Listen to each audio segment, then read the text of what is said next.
Alright, a lot of people are getting really enthusiastic about overhead lifting, but we have to qualify the fact that not everyone should be overhead lifting.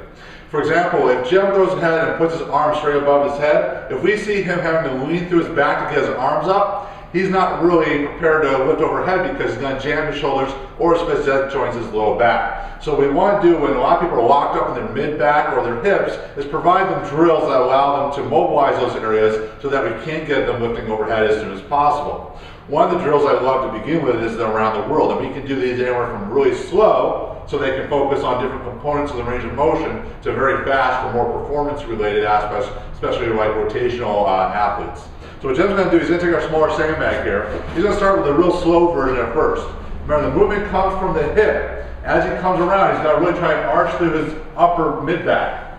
You see the range of motion that he's taking his arms through really helps sort of open up the torso, the shoulders, and the mid-back. Now he can go more to a performance stance where he starts getting movement, and he's using the energy he produces to keep the motion to be continuous. And you see the motion's not happening by him just moving his arms, but his hips. So his hips are moving the opposite direction of his upper body to create the action, which is very important so you don't overload just the shoulders. So now another way to sort of activate a lot of the shoulder girdle is to actually utilize the hips. If you aren't using the hips, chances are your shoulders are getting overtaxed and they're not moving well. Because if we give you a good foundation to lift from, all of a sudden your body will be both stronger and move better. So one way we can teach this without trying to, vomit information on a client is to have them do it through motion. So we're going to go into reverse lunge, which is a hip activated exercise.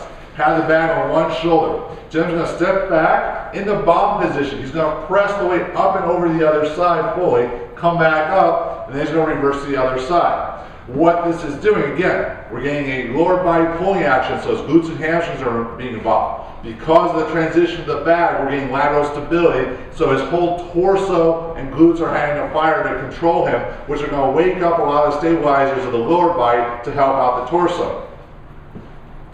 And what you'll see too is we're getting a dynamic stretch on the hips that allow him to actually lift the weight overhead easier when he goes back and transitions to a typical, let's say, clean and press stance.